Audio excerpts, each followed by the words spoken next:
Bien-aimé, je bénis le Seigneur qui me donne la grâce de pouvoir te parler encore aujourd'hui de la justice de Dieu.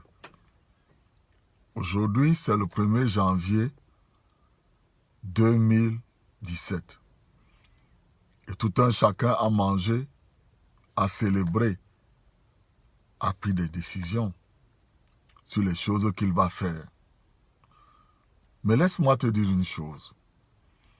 Si tu vis dans une famille ou alors tu vis dans un monde de crabes, si tu ne connais pas l'histoire des crabes, prends 2 crabes, tu les mets dans un panier.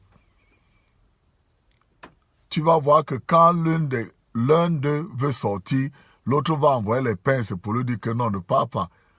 Nous sommes destinés à la marmite. Donc c'est comme ça dans la famille des crabes. Et il y a beaucoup de gens qui vivent comme ça, des chrétiens qui vivent comme ça, qui vivent dans ce monde où tu es là, tous les efforts que tu peux faire, quelqu'un est à côté de toi et te rappelle que tu penses que tu peux avoir ça. Si l'autre a raté, comment toi tu penses que tu peux avoir ça? C'est parce qu'ils ne connaissent pas la parole de Dieu. Ils font partie de la famille de crabes.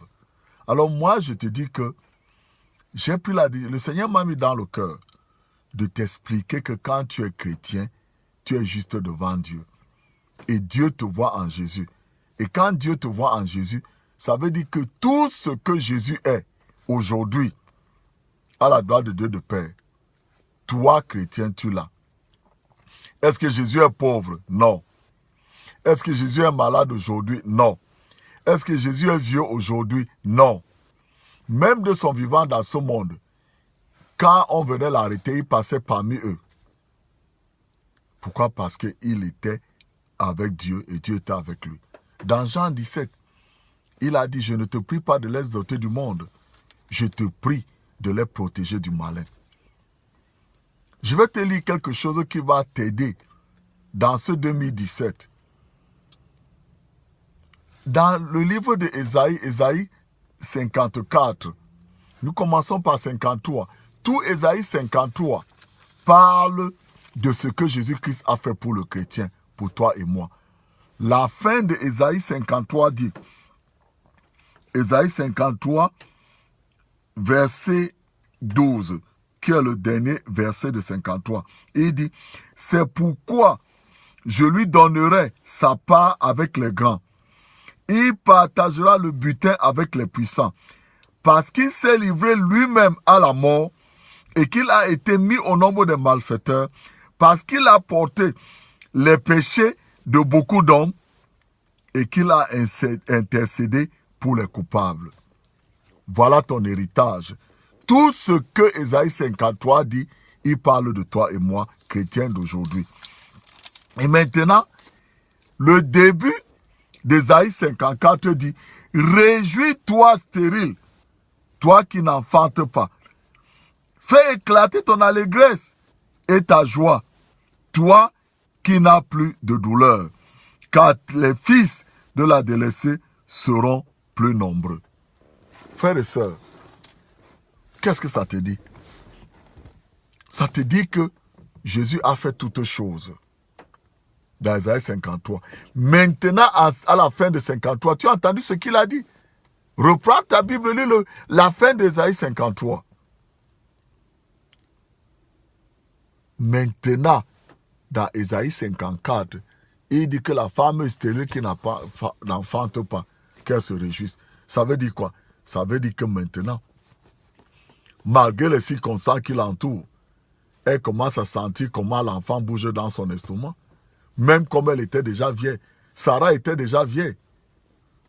Mais quand elle a cru à la grâce de Dieu, quand elle a appelé, quand elle a vu, quand Dieu est venu, encore, quand Abraham continue à mentir, mais Dieu est venu.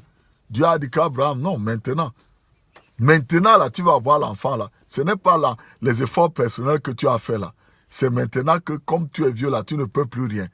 Je vais te donner cet enfant. Frères et sœurs, qu'est-ce qui peut t'empêcher de croire que Jésus-Christ est venu dans la même forme que toi et il a porté toutes les malédictions? C'est l'ignorance qui peut t'amener à être encore pauvre. C'est l'ignorance qui peut te conduire à demeurer encore dans ce que tu es. La parole de Dieu dit dans Romains 12, que tu sois renouvelé par ta manière de penser, que l'intelligence en toi soit renouvelée. En 2017, mon frère, pense aux grandes choses. Demande à Dieu, Seigneur, je suis une nouvelle créature. Ouvre mes yeux, que je vois l'héritage que Jésus-Christ a payé par son sang pour moi, afin que je prenne possession de cet héritage. Arrête d'avoir des petites pensées là, te plaindre, dire que parce que dans tel endroit, les gens s'ils n'ont pas réussi. Non, c'est eux, ils n'ont pas Jésus. Ils n'ont pas la révélation que tu as. Pas la révélation que tu es une nouvelle créature. 2 Corinthiens 5, versets 17 à 21, est le résumé du christianisme. Tu es là. C'est tout ce que Jésus a fait pour toi. Si tu le fais, tu vas voir ce qui va se passer. Je prie que cette année soit une bonne année pour toi.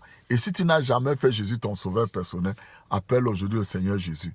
Je t'accepte comme mon sauveur personnel. C'est toi seul qui peux me sauver. Et je te remercie parce que cette année-ci, tu es allé devant moi et tu vas faire de grandes choses dans ma vie. Que le Seigneur te bénisse au nom de Jésus.